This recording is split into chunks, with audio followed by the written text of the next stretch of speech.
What is up, guys? Welcome back to the Keep It Hoop YouTube channel.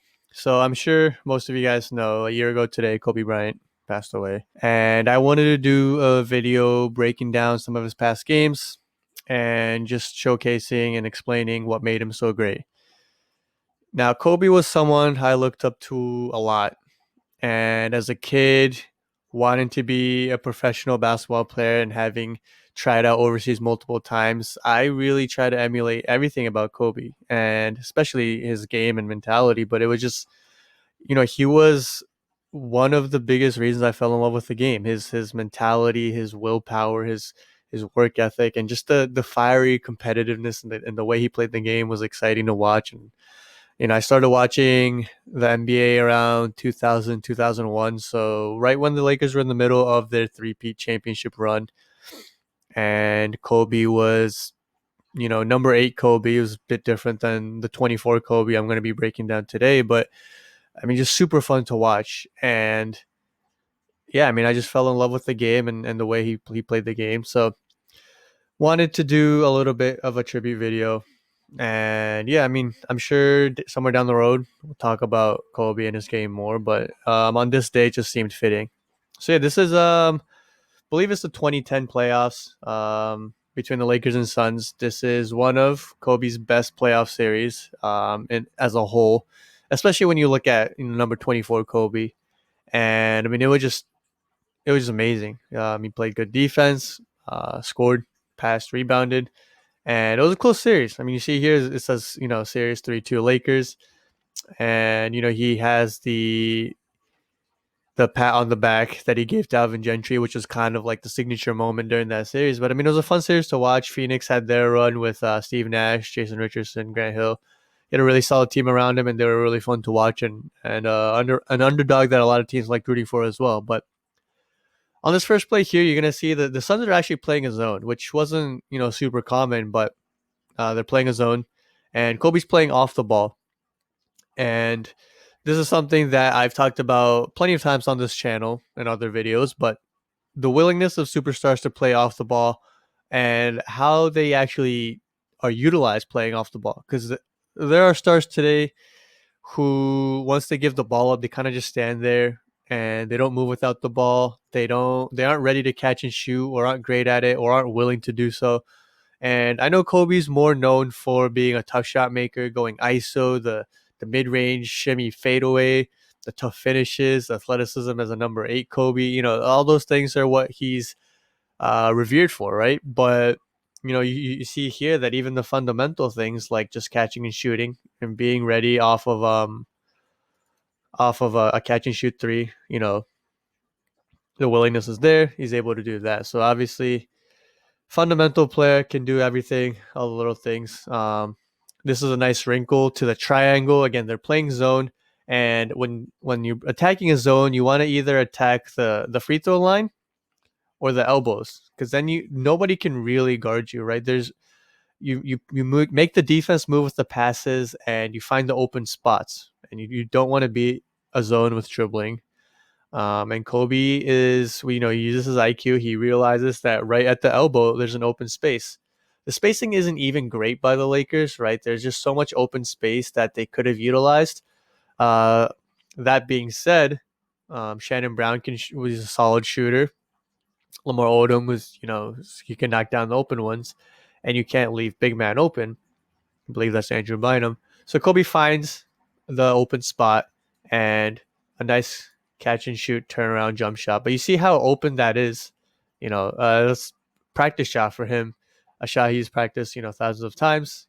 Again, it's a lot of it is just off of IQ, knowing where to be. And even though he's known for being able to create and make such tough shots, he still was able to use that intelligence and basketball IQ to find really easy shots for himself, which is how he got himself going on a lot of those games where he's scoring 40, 50, 60. So yeah, that's just money. Really nice shot. So on this one, I know Gilbert Arenas was another guy that I've talked about, especially on Twitter, about being kind of a pioneer to what a lot more of what we see today with the deep balls and the really deep 3-point shots, right? But Kobe was another guy who took some really deep threes, and I know this is end of shot clock, but I mean that's more common in today's game with guys like Steph, Dame, and Trey. But I mean he was shooting from really far back. So Kobe ends up hitting a pull-up jump shot on this one, but I wanted to point out and show you guys the attention to detail, right? So Richardson's playing him to his left right here, and he knows that the screen is coming. So Kobe uses the screen, but you see, instead of just attacking Amare, he actually dribbles a little bit, and it's hard to tell right here, but he positions himself a little bit to the outside. And what that does is he's able to put himself in a better angle and position to get around Amari. If he's on a line drive parallel with Amari, it's easier for him to just move sideways. But Bryant, by going outside a tiny bit, he's able to attack Amari at an angle, at a diagonal angle. He lowers his shoulder and is able to get past him. And what then Amari is just completely lost, right? Richardson can't get back because Pal sets a nice screen. And then it's just too late because again, that's in real time that looks like a contest, but again, you slow it down. Kobe's rising and he doesn't even see Amari.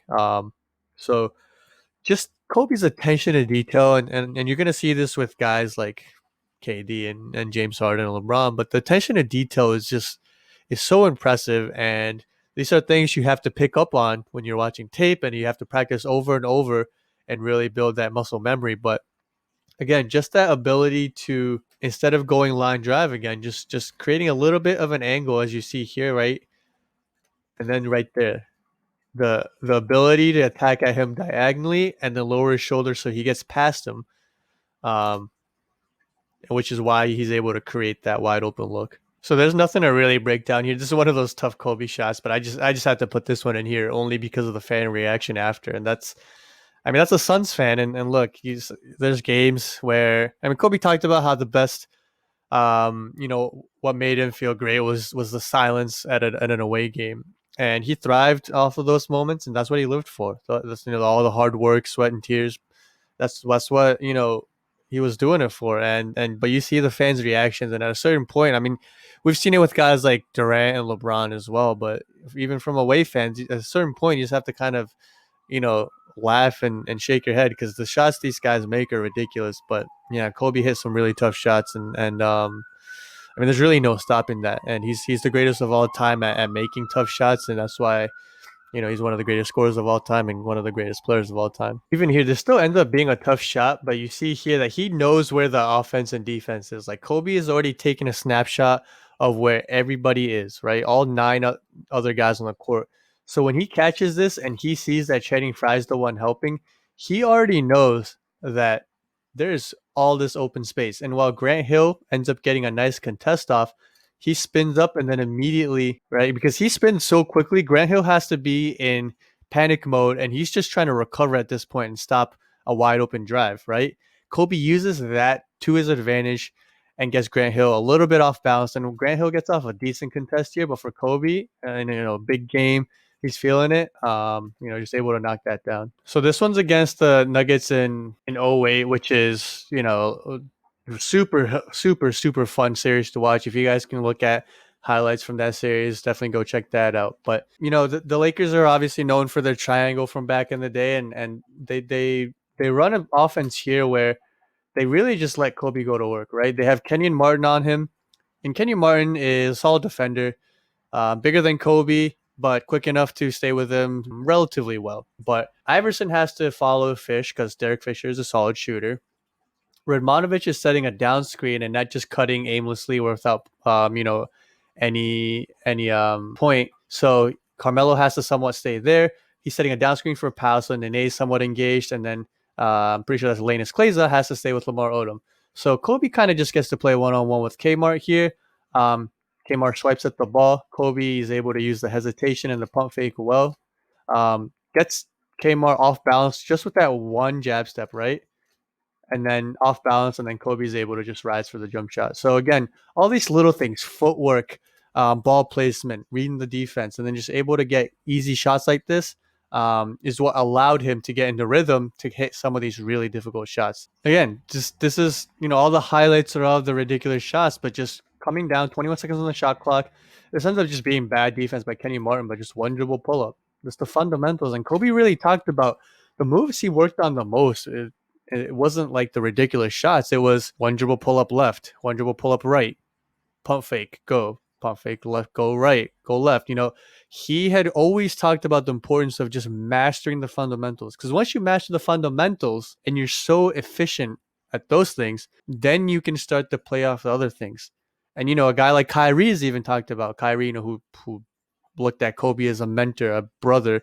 Talked about how he doesn't work on 8 dribble combos. He just perfected the crossover, the in and out, the behind the back, the through the leg, to a point where he can kind of just work off of them without thinking and reacting to the defense during the game. But you don't really work on some of these really difficult things. It's just really mastering the fundamentals, and then you can kind of just freestyle from there and combine them. And Kobe's a really good example of that, because we showed in the video about Jordan yesterday, but the fundamentals of these players are just insane. The footwork, and things like the hesitation, the jab steps, the pump fakes. If mastered, they can be so deadly, lethal, and efficient.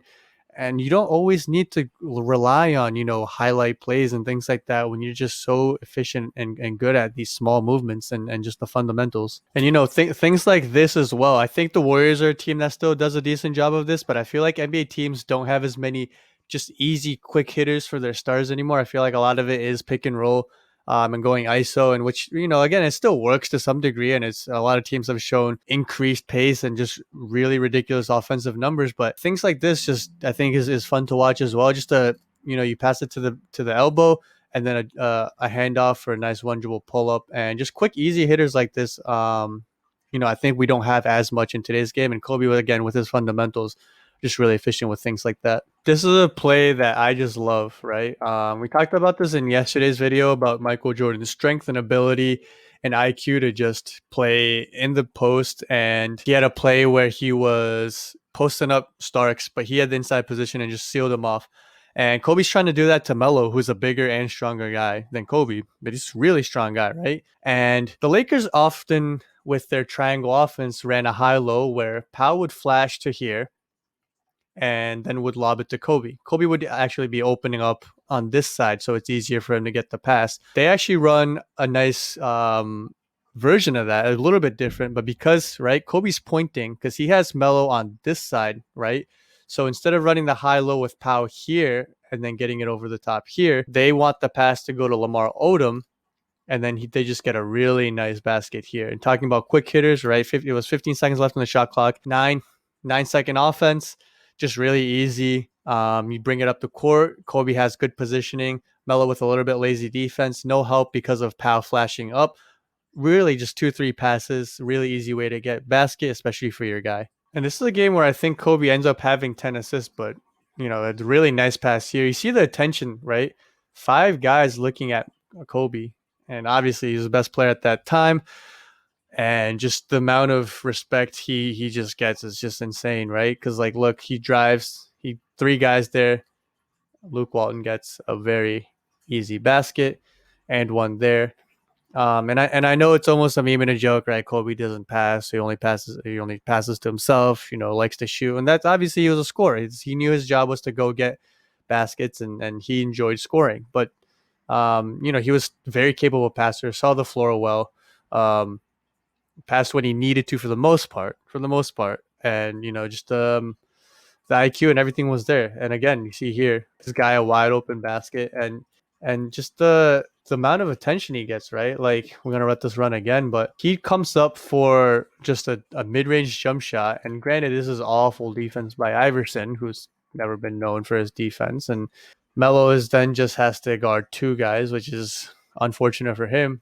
But there's 4 guys around him, right? So Radmanovic, who's throwback guy, shout out to Seattle Sonic days, but he makes a nice cut to the basket and then just easy basket. So nice play there. Again, Kobe showcasing his passing. Right, for those of you wondering about how strong he really is, right there, just muscles J.R. Smith out the way. And so we've already seen the fundamentals, the mid-range shooting, the 3-point shot, the strength. We're starting to see the whole package. So we looked at the strength and now the athleticism. Number 24 Kobe wasn't as athletic as number 8 Kobe, but still impressive. Gets up one hand. This is kind of the high-low play that we actually talked about earlier, right? Powell flashes, and as Powell gets it, right, at the elbow, Kobe's already cutting. And Powell is such a skilled passer that it makes this play so good for him and the Lakers. They used to run this with Lamar Odom. Lamar Odom could either be, in either situation right here. And same with Powell. Those guys were interchangeable because they could be the one rolling or they could be the passer.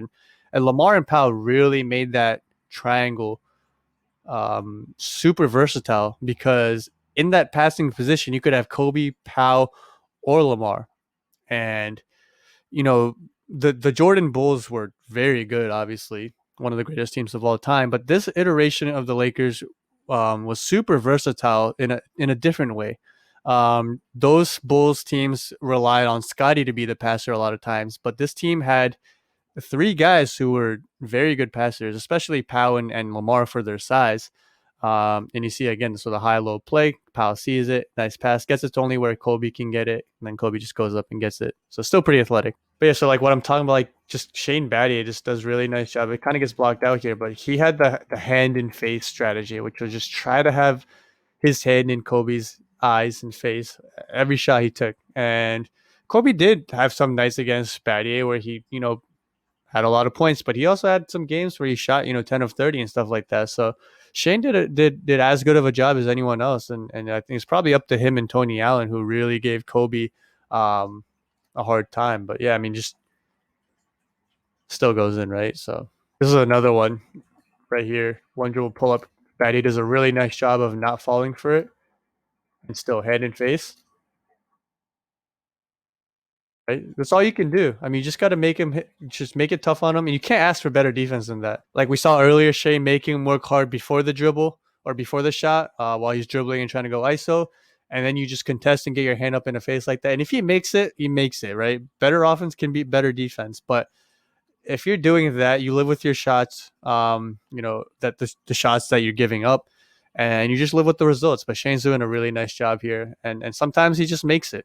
I remember this, man. I remember this. I loved this. This is what I miss about not playing basketball as much recently, especially because of COVID. But like that competitiveness, that in your face, that team camaraderie, man. I love that. I miss that. But I mean, if you guys don't remember, like Meta, right, as people now know him as, by Ron Artest went to the Lakers after this, and they ended up winning a championship with them. But man, that fire, these guys were just competitors, and it's funny because Shane Battier actually did a recent interview. And he talked about how he didn't want to get under Kobe's skin, or try to talk to him, or just try to be annoying, because he knew that Kobe could use even the slightest of things to get an advantage and use that as motivation and fuel. So he tried to almost kill him with kindness.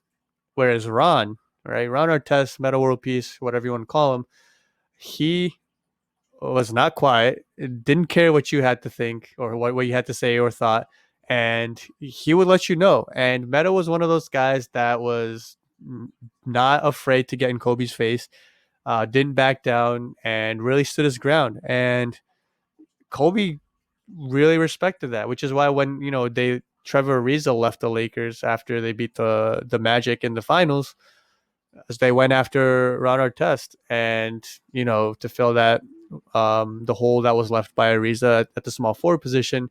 But Kobe really respected that fight in Ron, and you can see here. And then, granted, we see scuffles and arguments today, but in terms of just like that, that atmosphere, man, I miss that about not playing basketball recently. I'm sure everyone's seen this play, but man, this again, there's no breaking this down. This is just reckless. But I mean, look at this. This is just insane. Pump fake. Batty plays good defense. Yao Ming even comes in contest and then just passed to himself layup. Just something casual. Something casual. That's insane though, right here. The footwork is really good though. Right. It's an insane play, but again, a lot of it just comes from the fundamentals, the basics, and Kobe's footwork is right here. Really good. Um, that part's just nuts though. To finish over Yao too, of all people. But the footwork doesn't travel, keeps that foot down, which is really hard when you're trying to sell a pump fake that hard on a defender like Shane Battier. We all know what he said there too. Yeah, he's feeling it. But yeah, so that'll do it for today. Again, I wanted to do a Kobe video. It's been it's been a long time coming. As my favorite player of all time, as someone I used as an inspiration and motivation on and off the court, and someone I just try to emulate.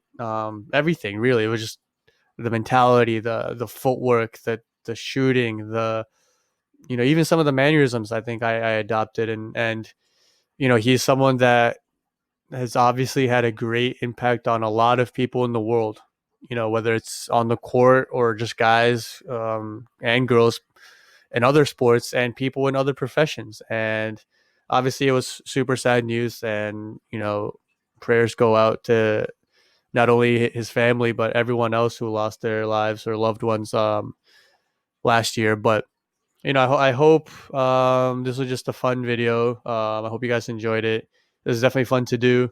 Maybe later on down the road or every year, we'll see how often. But I definitely like to do more Kobe videos and just more guys looking back at older guys and older games in general. I think most of the content that people do, and just even here on Keep It Hoop, have been more recent guys, and there's nothing against that, and I do enjoy that as well. But I like to keep a mix of it, just because um, this was kind of my formative years of basketball, being a fan and a player. Late 2000s, early 2010s was like kind of when I really started to train harder to become a pro, and started breaking down film and just watching more videos and games. And I mean, this was just part of it, right? But yeah, I hope you guys enjoy the video. Um, I think again we'll have another. We're gonna have an article that we did from before on Kobe's top moments. Later on today, we'll post that on social media, so definitely go check that out. Again, follow our social media pages. Links will be in the description below. If you haven't yet, please subscribe, like, share, and comment. It would mean so much. But yeah, thanks for watching, guys. I hope you guys enjoyed it, and we will see you guys again soon. Peace.